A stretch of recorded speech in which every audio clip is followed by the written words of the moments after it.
So I decided to take a little bit of a vacation over here in the North Pole, and I made a new friend today, and I wanted him to come on the show and say hello to everybody. So why don't you say hello there, good old buddy, old pal?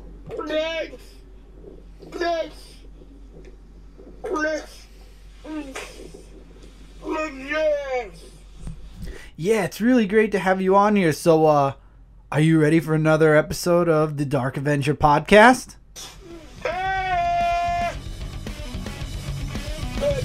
Well, so am I. So, ladies and gentlemen, welcome back to another episode of the Dark Avenger podcast. I got something to say, so listen good. Ain't nobody gonna jump on me, 'cause there's a price that we pay, and I think we should. Why can't people just let me do it? Alright, and what's going on, everybody? And welcome to episode 5 of the Dark Avenger podcast, YouTube Files. That's right, the Dark Avenger podcast exclusively on YouTube for now. Wink, wink, nudge, nudge, say no more. But anyway, before we get into this episode, first thing I want to talk about is the video I posted up before this video. Originally, it was going to be connected to this podcast, but I decided to make it its own video, its own thing that I honestly recorded it yesterday. So there's been a huge span of time between that recording and the recording I'm doing right now. What I originally was going to do was that recording, which title says it all, and there's a reason for the video. Again, it's mentioned in the video, but for multiple reasons, and I'm sure anybody can tell in that video why. I decided to kind of take the rest of yesterday's recording and just wait and hold off until tonight when I feel a little bit better, and you'll understand if you listen to it. So it's there for those of you that would like to listen to it. Hopefully you'll give it a listen to. You don't have to. Like I said, there's a reason for it, and if you know or understand where that video was going, then you'll understand why I did the video. But anyway, this is the Dark Avenger podcast, like I said. So it's been only a week. Wow, only 7 days, and I already have something else to run my mouth off about. Aren't you guys so lucky? You probably hate me right now. But anyway, I was thinking a lot about what I was talking about last week, and one topic, it still played in my mind, and I guess I'm going to play a little bit off of last week's episode, a little tiny, teeny, little bit, but at the same time, I'm going to make something new, and the title kind of says it all, old versus new. And I talked about this a lot, and I think I covered a great deal in general about it last episode, but I'm just sitting here and I was thinking about it for a while, and you guys are more than welcome, and I encourage it in the comments to give your thoughts on anything that I'm about to talk about. But I wanted to take the time out to talk a little bit more about the new age of like the current days of comics, the golden era, the silver age, all those wonderful moments. And then look a little bit to the future and talk really more about the current stuff also.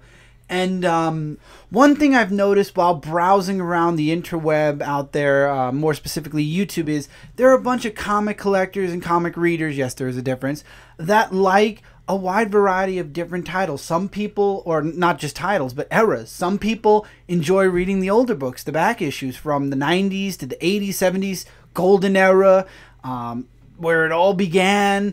Specific story arcs, specific key moments in heroes or group, or like the Justice League group kind of moments. And then there are people that like more of the current era, like the newer books that are coming out, whether it be Independence, DC, Marvel, what have you, the newer stuff. And then there are people, and I think I fall mostly under this category, that like a mixture of everything, a little bit of old, a little bit of current and new stuff, and just a wonderful mixture of a bunch of different things where you can read some old back issues and at the same time still be reading some of the current stuff.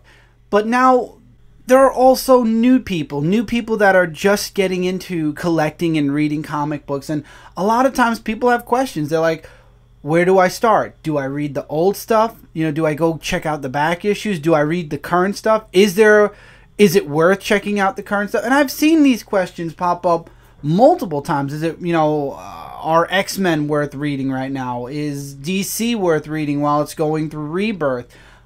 Is it better to just go and read the back issues, you know, the main stories? And with the wonderful invention of YouTube and the internet now, a lot of people have that opportunity to check out reviews and discussions with comic books and hear what other people have to say. And the thing is, and a lot of people forget this, and people come to me all the time and ask, you know, what do I recommend? Do I recommend checking out older issues, or do I recommend finding a jumping on point in current issues for specific characters or just in general? And what do I think is more worthwhile? And I always say both. I think there is a wonderful combination of great stories in the past and great stories that have lots of potential in the present. In the 80s, there were good and bad stories. In the 70s, in the 90s especially, in the 60s, 50s, 40s, 30s, there was a mixture of good and bad stuff, just like there's a mixture of good and bad stories now. I'm sure there are several stories that have come out in the past 10 years that in 30 years, people will still be talking about. Why? Because they made an impact. Good or bad depends on the readers, but again, to one person, something that somebody hates, somebody else really likes. So everybody has their own opinion. So technically, anyone can like anything.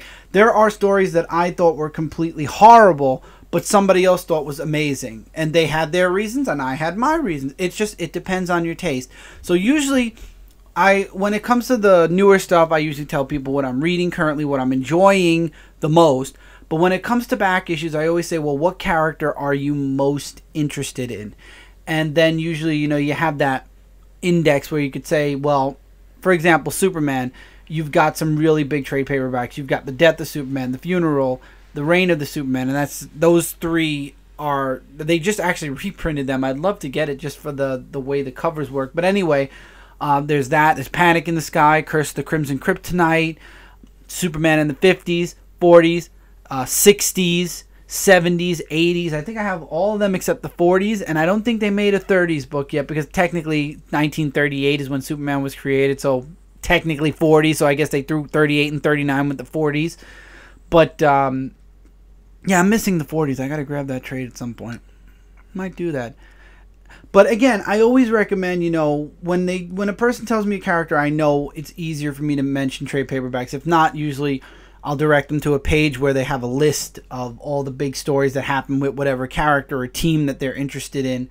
But yeah, there's a lot of stuff. And again, unless you're a collector, you don't have to go out and pay $100, $200 per issue on a big story. You could do what I do. You trade paperback. And honestly, I have a nice size trade paperback collection, but I am looking to broaden that collection to an even further, you know, to add to the trades I already have, not just with past stuff. I mean, there's a lot of past stuff, and there might actually be a haul in the future.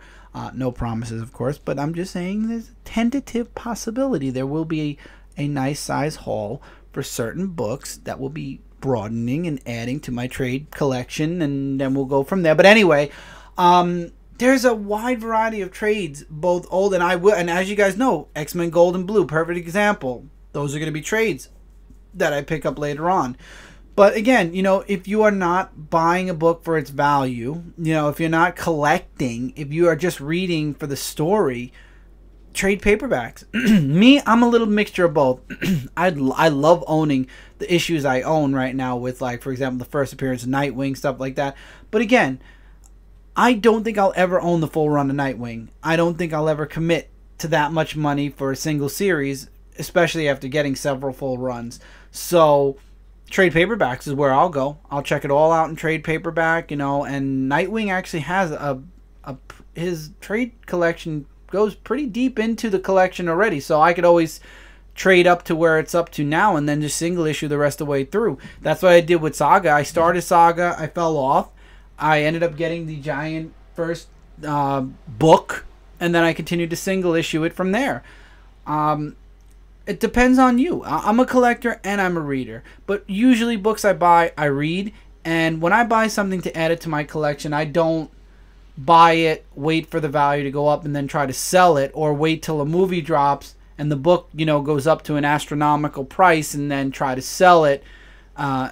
There was talk about that where, when a key issue comes into play, like, for example, X-23, like a movie drops and the book, its value goes skyrocketing, the loser is, I heard this person say, I forgot who, but the loser is the one that ends up with the book last.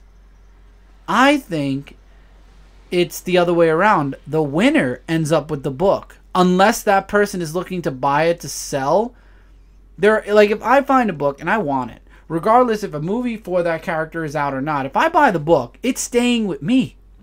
I don't sell my books. That when I buy a book and I add it to my collection, it's part of my collection, period. So for me, the person who ends up with the book is the winner, unless, like I said, that person's buying it to sell it for an even higher value. Then I guess, yeah, last person is the loser. But again, I think the person who ends up with the book technically is the winner. But again, that's just me, and it all depends on the person buying the book.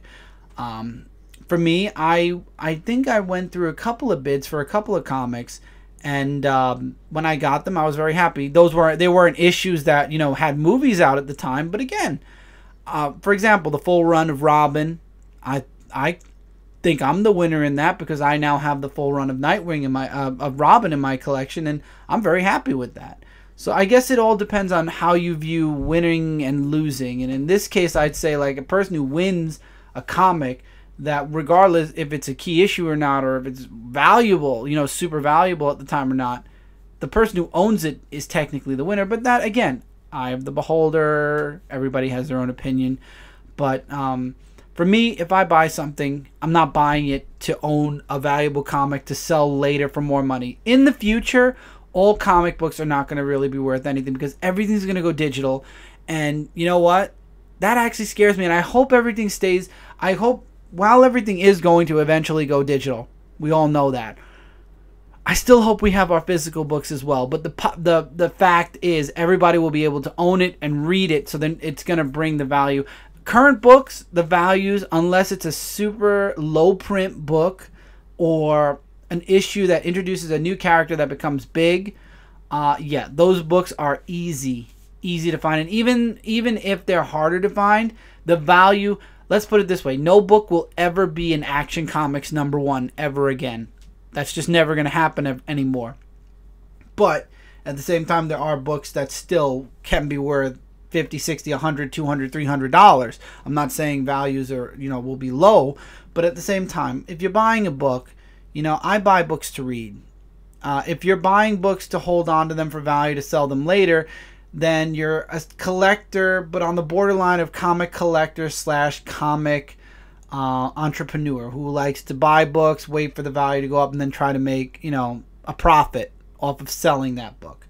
But going back to what I was talking about, if you're a collector, then yeah, you're going to want to buy those key issues. You're going to want to find them and get them and own them and have them as part of your collection, your massive collection of awesomeness. And there's nothing wrong with that. I know a lot of people that have a lot of amazing books that I wish I could have in my collection, starting with the first 5 issues of Teenage Mutant Ninja Turtles. But, if I had the money for it, I don't have the money for that kind of collecting at this time. But again, then there are people that don't, that do what I do. They buy the trades. For Turtles, I have the Teenage Mutant Ninja Turtles Ultimate Collection, which collected most of the Turtle series, the 86 run. So I still read the series. I read it on a bigger scale because the Ultimate Collections are bigger books. I believe they're like twice the size, or like artist proofs of each page. But you know what? I got to read it though, and that's a huge plus. So I don't feel the urge to have to run out and find these old issues because I read it. Now if I buy the book, it's for collecting purposes, not for just reading purposes. And one day, who knows, if I ever, if money ever is at a place where I'm comfortable and I could go looking for these issues, absolutely. I will absolutely have these comics in my collection. Will I ever resell them? Absolutely not. That's up to my son. When I'm long gone, buried, cremated, whatever, wherever I'm going, however I'm going, when I'm gone, that's up to my son to do what he wants. Or I might actually put in the will that he has to keep them. I don't even know. I don't want to think about my death or where my stuff will go. But I know as long as I'm here, that my collection is my collection. Unless I have a double of something, I will. Everything in my collection stays in my collection. I don't buy to sell. I buy to read, and I buy to enjoy. So there are some books that I have that, I've read them in trade, and I keep them for, in their nice bags, nice, clean, safe, but then I've always opened them at least once. I've always read through them at least once, and they're my books. So it's like, I feel like they're my books. I can do what I want with them, and then that's it. So I went way off topic. Let's go back now. Let's get back on old versus new. There are a lot of really great old comics. Amazing old comics. I mean, that is, when you talk about comics in the 40s, 50s, 60s, 70s, and even 80s, those are the comics that set the ground, set the the foundation to the comics that we have today. They were the beginning. They were the absolute beginning, and without them, there wouldn't be comics currently. They started it all. Regardless of if it's a comic that's still going on today, those were the books that set comic books in motion. And from there, you got the current stuff. And I think that, yeah, of course, I'd say have some old comics in your collection. There's some really old single issues, story arcs that are really good. Everybody should check them out, depending on what you like. I mean, some collectors will go in and they don't even listen to stuff like this. They're like, they know what they're collecting. I knew what I was collecting. When I started collecting comics in 1998, I knew I wanted Superman. That was the only superhero I was interested in, so I picked up Action, Superman, Man of Steel, Adventures of Superman, and every 5th Wednesday of the month was Man of Tomorrow. Anything else would be if there was a guest appearance or if he was a major part of a Justice League story arc or something like that. Otherwise, I didn't pick anything else up. I didn't even bother with Marvel for the first 3 or 4 years of my comic collecting. It was specifically and only Superman or Superman crossover or something to do with the Superman family. Yes, I tried Supergirl. I believe I picked up a few issues of Superboy. There were a lot of miniseries that happened at that time. So yeah, if it was Superman, I got it. If it wasn't, 9 times out of 10, I didn't get it. But then, I got into other books. We got Ultimate Spider-Man. I think that was my first Spider-Man book that we added to our collection. I say we because Michael started reading a little bit also. So Ultimate Spider-Man, I think, was the first. And then we tried Amazing until we had One More Day. And we don't talk about One More Day, but unfortunately, we're still living off the ramifications of One More Day. But still, we ventured out, and then of course when I started my comic reviews, I ventured even further out. Green Lantern, Justice League, Avengers, whatever new came out, I started touching on. X-Men, and there's a lot of really great stuff that happened from a year ago all the way back to 30, 40, 50, 60, 70, 80 years ago. You just got to go back and look. You go back and check it out. But I think old comics are awesome, and I definitely recommend people, if there's a back issue stack in your comic shop and they're a character or a team you like, definitely check them out. Whether, I'm not telling you to spend a huge amount of money, that part is up to you. How much you're willing to spend for an old back issue is up to you and you alone. But I always say check out some old stuff too, within reason of your wallet. Now, current day stuff, and I understand a lot of people were put off by current day stuff. A lot of people were put off by New 52. A lot of people were put off by Marvel Now, that went into all new Marvel Now, that went into all new, all different Marvel, that went into Marvel, just Marvel, that now is back once again to Marvel Now, which people are basically calling Marvel Now again, because it's the same thing. They're just, they're recycling their titles over and over. Not their titles as in comics, which they are actually doing that too, but recycling their slogan, their logo and their slogan for their universe. And, DC New 52 threw out a lot of people that, it kind of just alienated all the old readers, because it took everything that we knew, and got rid of it and retconned it. And well, from 2011 on, this is the new universe. And it's like, wait a minute, what do you mean? What about 2010 back? You know, all of that stuff. Yeah, we put a little bit into their past, but for the most part, we're starting everything over again. And it's like, well, what? What? Why? Huh? When? And of course, we all found out later on that they're, through Rebirth, that it wasn't true, that it was done because of a mysterious force, Dr. Manhattan. And, Rebirth is slowly bringing back all the things that, older readers remember. And Superman being a huge catalyst to that. Anyone who asks me what to read right now from DC, I always recommend Superman Action Comics. Now, one thing, and I'm going to interrupt myself here with DC, and I'll get back to DC, don't worry. One thing that puts off a lot of people also, and it's something that hit me as I was talking about Superman in action, the double-ups. The double-ups, the every other week, if you're going to dedicate to a series, especially one that has a book that comes out every other week that is $2.99, technically you're no longer paying $3 for a book, you're paying $6 because there's 2 issues every month, every other week that you have to make sure you get if you want to have the series. If you're a series collector or if you want to read the story arc. And Marvel started that. And to this day, I give Marvel a little bit of crap for that because I didn't like it for a while. I mean, nowadays, especially with DC, there are certain books that I want doubled up. But that's because, like, for example, Superman had a title every week. Like I said, there was Man of Steel, Adventures, Superman, and then Action. And then every 5th week was Man of Tomorrow. Now we don't have that anymore. So basically, Action and Superman took the place of Man of Steel and Adventures of Superman. And that's okay because, see, I'm used to there being 4 books a month from Superman. It just so happens that they're both, it's 4 books, but from just 2 titles. And that's okay again, once again, because there were 4 books already. But on Marvel's end, to double up, originally this only happened with Spider-Man. Spider-Man became a weekly series that was $2 or $2.99 a week, every week, that they then cut down to every other week. That now Amazing Spider-Man, I believe, is only about once a month again. But because it did so well, they have, gone into doubling up, like, for example, X-Men Blue and Gold, twice a month. X-Men X-Force, twice a month. Cable, twice a month. Jean, twice a month.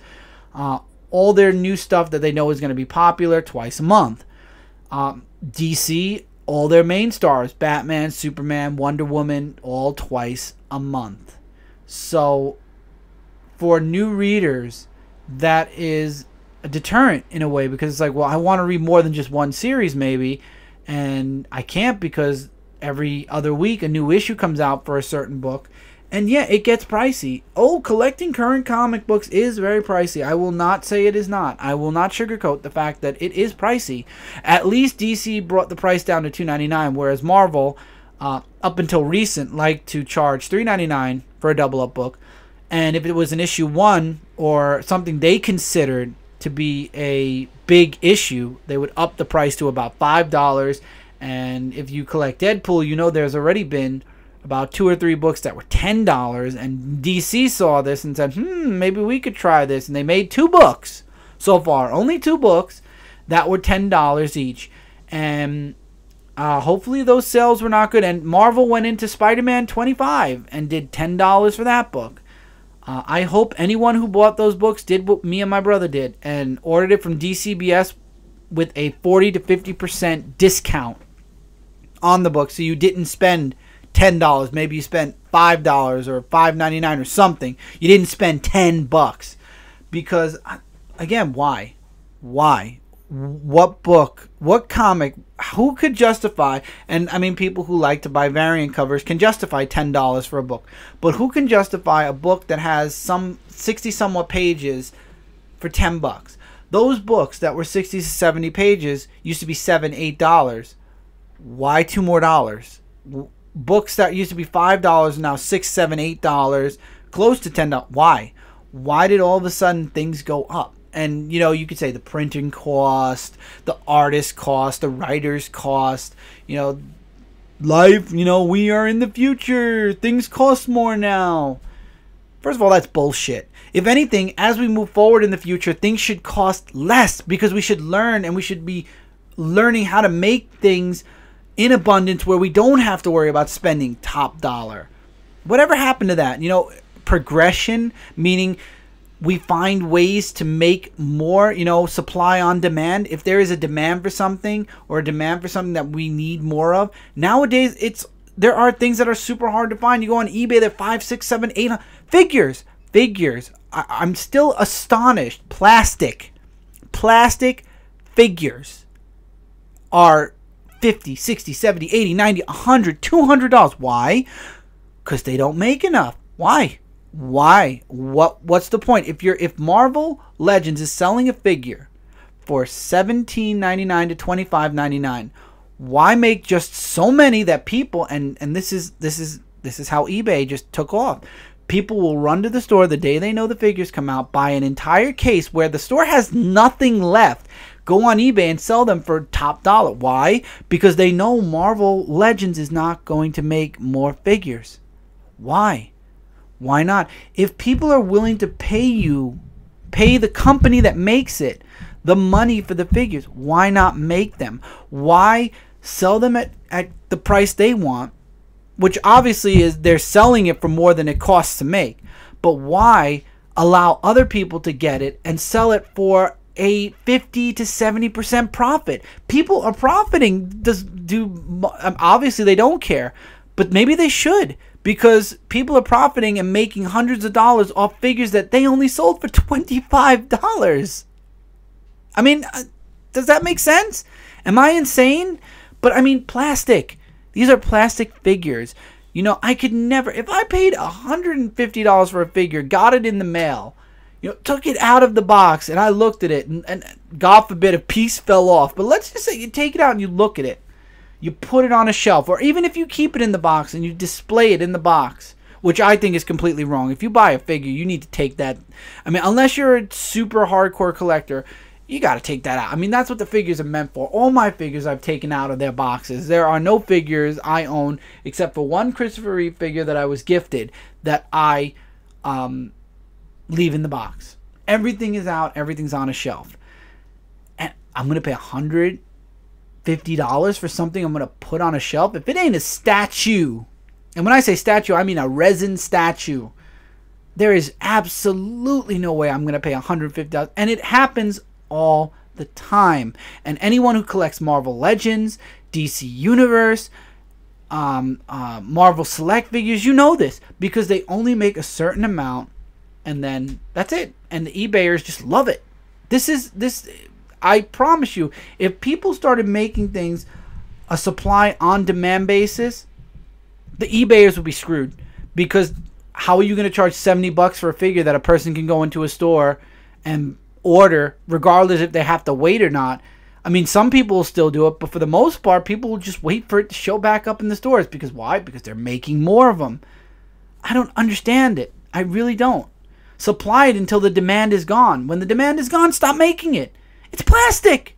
But that, okay, that was just me rambling on about toys. That was completely off subject. Back to the current stuff. So yeah, going all the way back to what I was saying with DC. Yeah, DC alienated a lot of old readers with the new 52. They did. Rebirth, they're trying to bring a mixture of the new readers they gained from 52 and the old readers that they lost because of new 52 and bring them together. And what they're doing, I think Superman is a perfect example of that. I think a lot of books, you're starting to see a lot of the history come back, and we don't know. All we know is in summer 2018, there is going to be an event that is going to obviously lead into like September, because that's when New 52 started. So I'm guessing that whatever this event is going to be, it's going to start in like April, May, June, and it's going to last all the way through until end of August, and then we're going to hopefully not get a renumbering.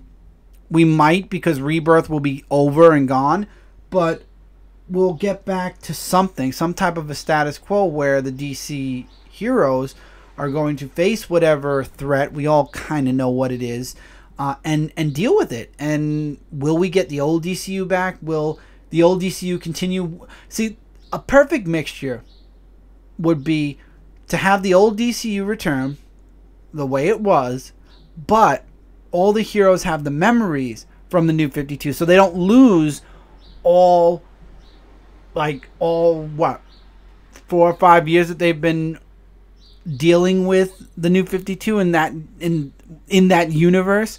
I would like that. Back to the old status quo, but have the memories of the New 52 and let certain things stick, certain effects. I mean, there's John, there's Simon Boz, there's Jessica Cruz, there's the other Wally West, possibly. You know, there's a lot of new characters that, you know, popped up during the New 52. Keep all that. Let all that stick. And, you know, move forward. Move forward, having all the history and all the stuff connected. One thing that I like what they did, and I'm going to spoil Rebirth a little bit, but it's been out already and we're moving on into the next story in both Superman books, was Superman from the old DC universe combined, yes, you got to read Rebirth to understand this, combined with the New 52 Superman, and Superman and Lois found a way to break a lot of the history that was created in the New 52 and merge the old DC Universe history with the New 52 in a way where they even fit in, you know, they fit in the marriage. So now Lois and Clark are married again. They fit in the birth of John. So basically everything that's happened to old DCU Superman and Lois up to this point now has a place and fits in like a perfect puzzle piece, so they can go back to work as Lois and Clark. The world doesn't remember Superman being Clark Kent at all. But the things that happen with the New 52 Superman, I believe, still to a point stuck. But now you've got the old DC Universe Superman verse mixed in with the New 52 version of Superman in a way. It's crazy. I could sit here and try to explain it forever. You just got to read Rebirth.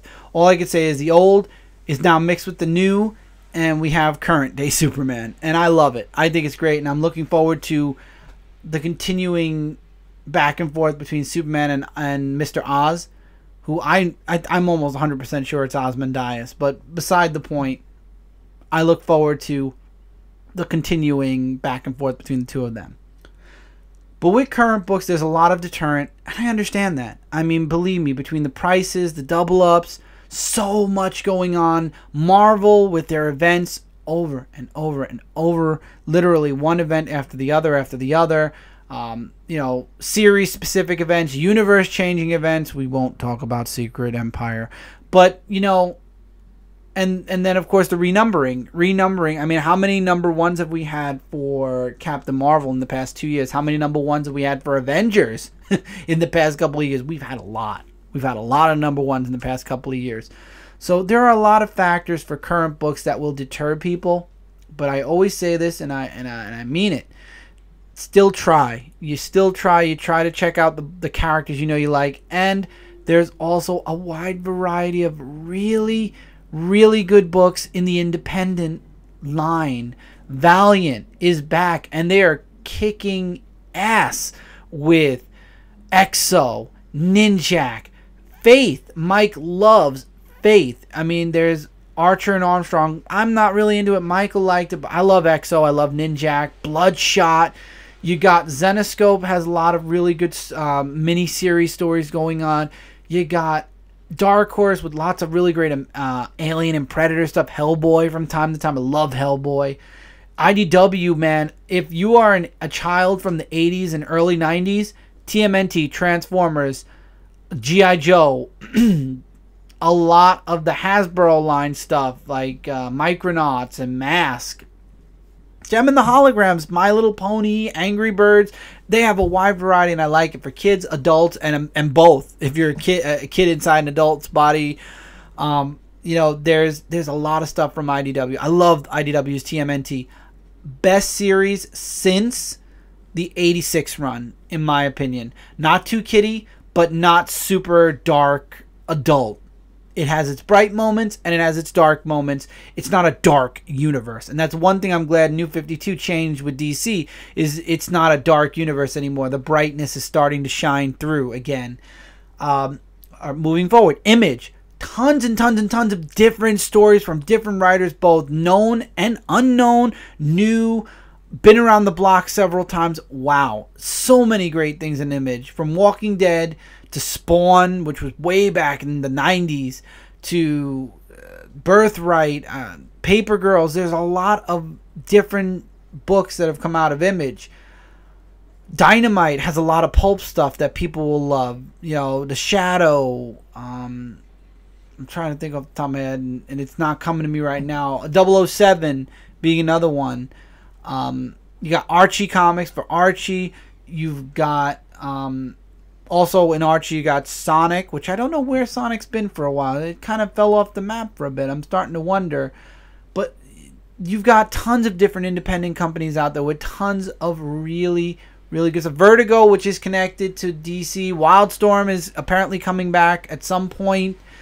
There's a lot to choose from. A lot.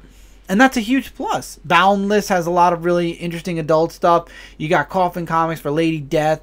You know, I'm just trying to think of things while I'm, you know, rambling about the independents. But there's a lot of books for a lot of different, you know, young and old audiences. You even got the Simpsons comic for kids and stuff like that. You got Disney comics, Darkwing Duck from Joe Books or Joe Comics. I forget what the name of the company is. It's Joe something, either Joe Books or Joe Comics. I love it. I love Darkwing Duck. And IDW has the Disney stuff, which is Uncle Scrooge, Mickey, the Disney stuff.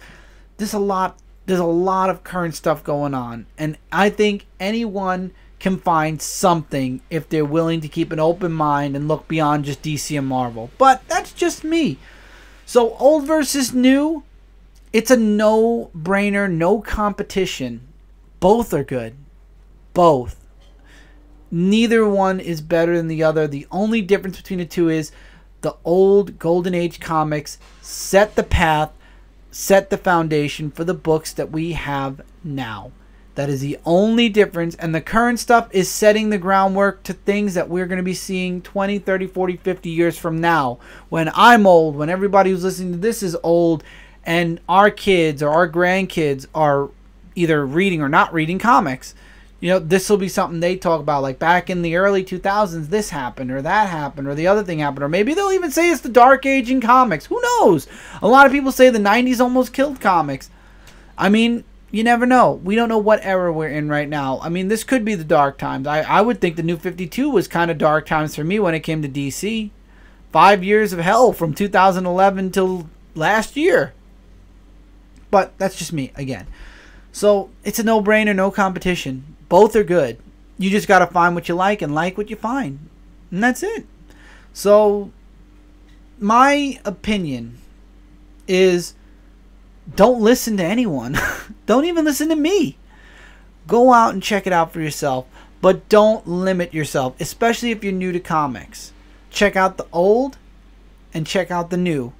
Because you never know. You might find what you like in between the two.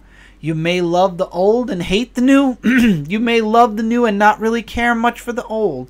You'll never know until you try it. Your parents always tell you, try it. Even though it doesn't look good to you, even though you don't like the way it smells, you may like it. Lord knows how many times my mom tried that with me and Eggplant until finally I grew up and tried it. Try it. You never know. You might love it. I know I love both old and new. And that's really my opinion on old versus new. And that is my expanded last episode rant / talk. But yeah, I still feel, especially when it comes to figures, you know, supply on demand, please. And Nintendo, seriously, supply your systems on demand.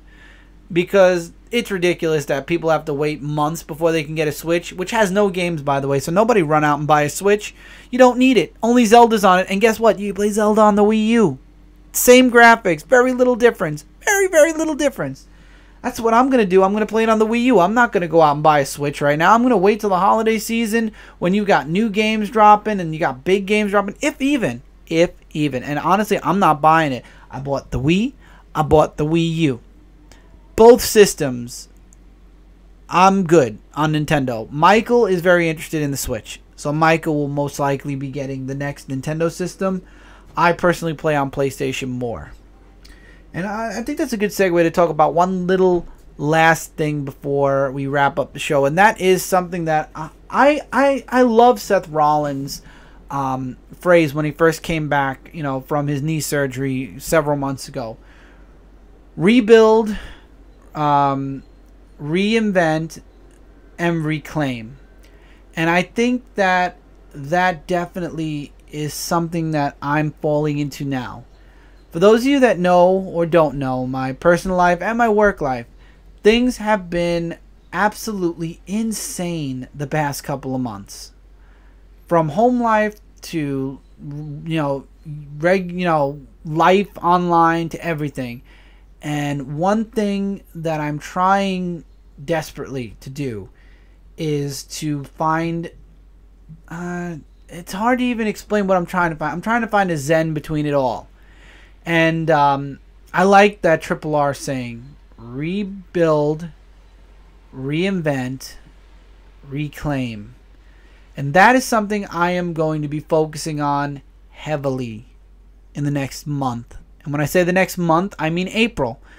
There are a lot of big things coming in April, both on this channel, Dark Avenger C86, and around the internet, which I'm not allowed to talk about yet.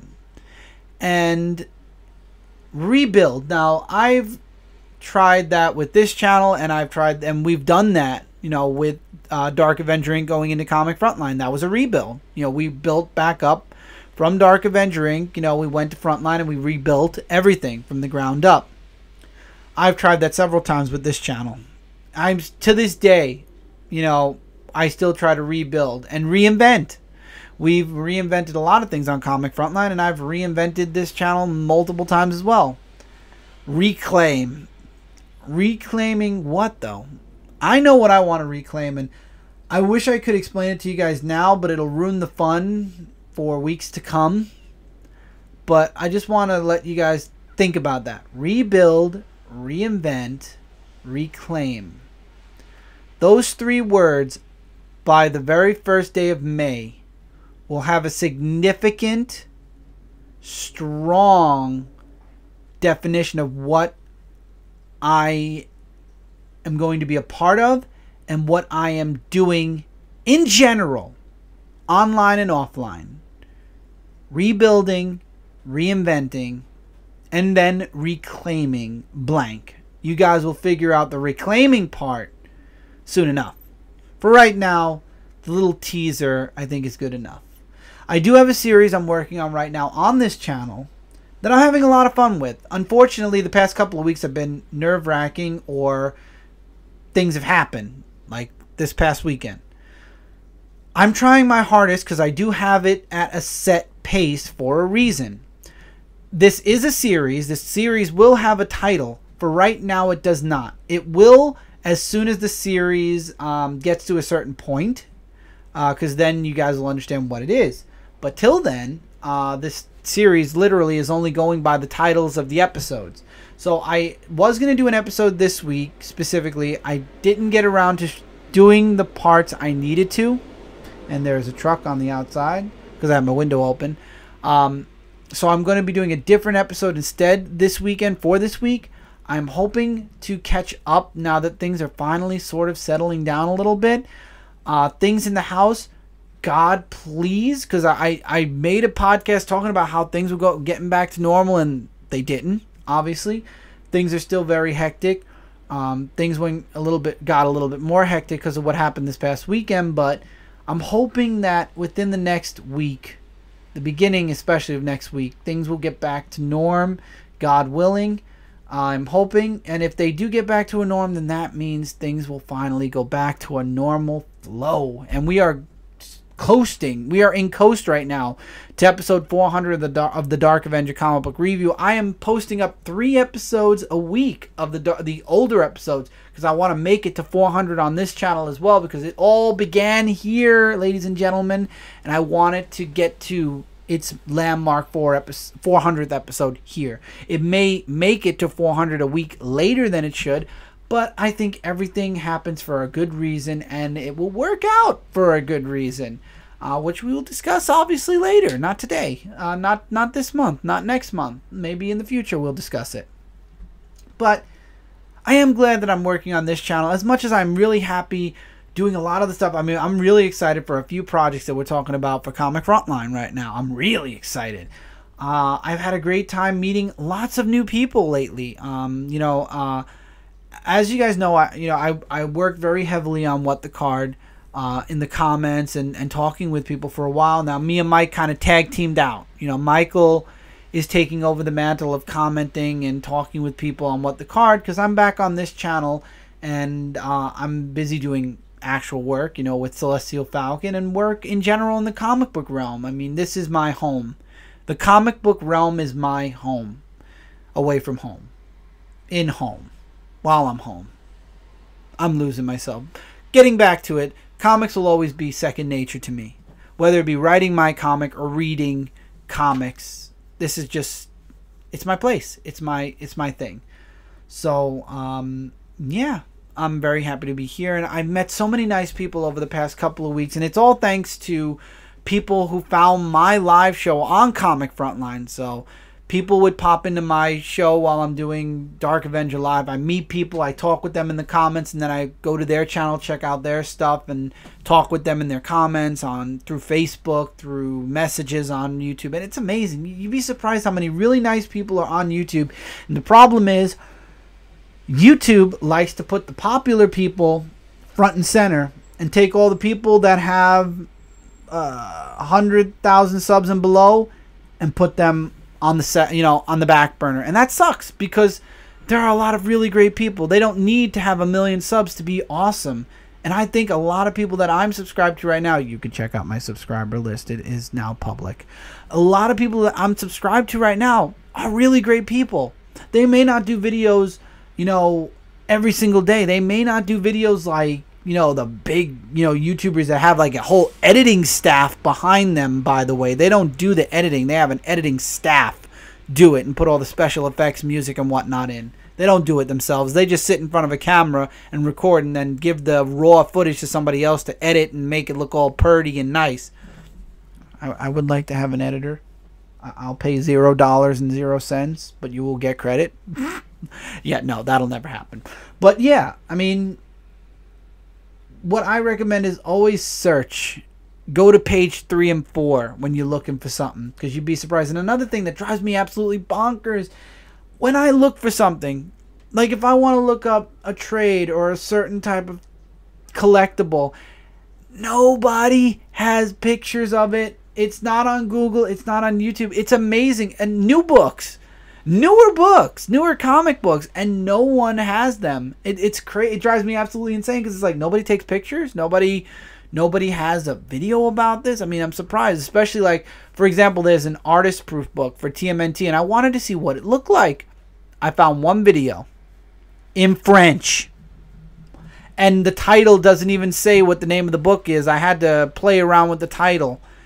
It was insane, and that's something I'm going to work on with my channel. I'm going to start finding things that I have that are not on YouTube and not on the internet yet, that I'm sure somebody out there wants to see a video to see what it looks like before they buy it, and I'm going to do videos about that someday.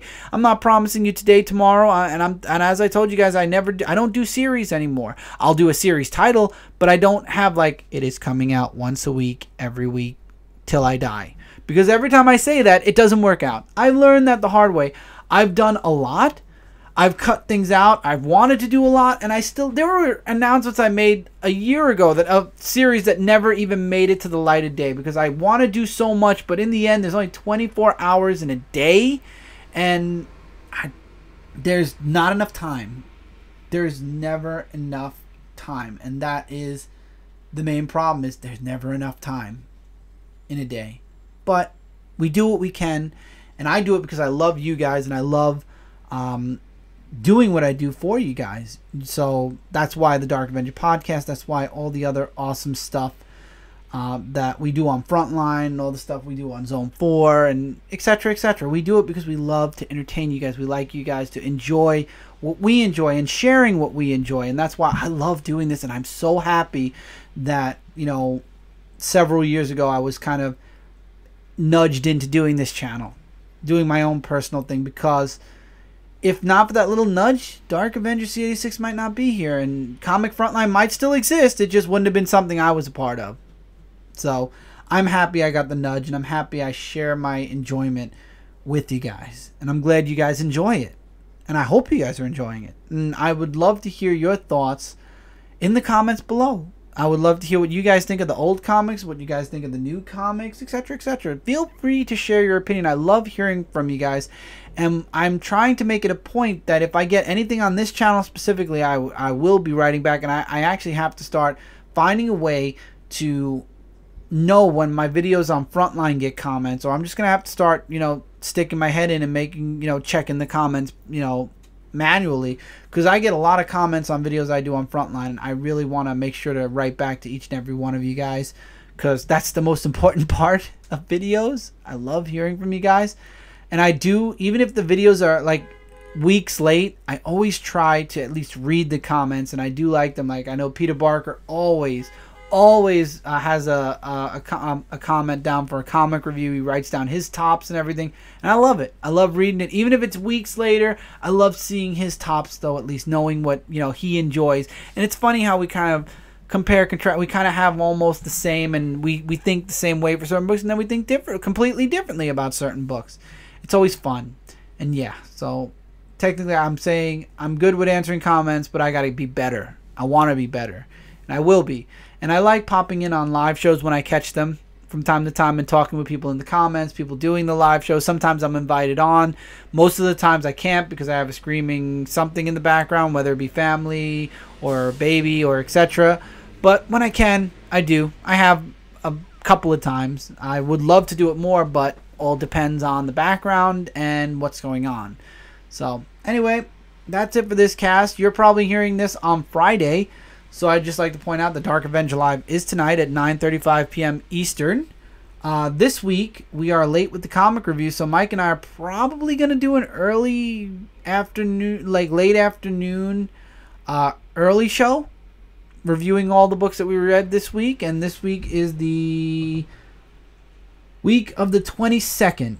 Even though we're in the week of the 29th, we are reviewing books that came out on the week of the 22nd because we are a week late. We had a lot of books last week, but I will say nothing really disappointed, which is a good thing. It's a good thing. Hard to pick a top 5, but it's a good thing.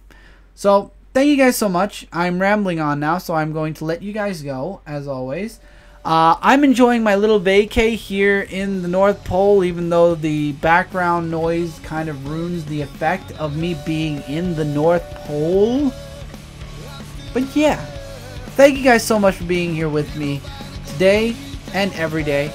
Love you guys, and I'll talk to you guys soon. Till next time, you guys are leaving the Dark Avenger podcast.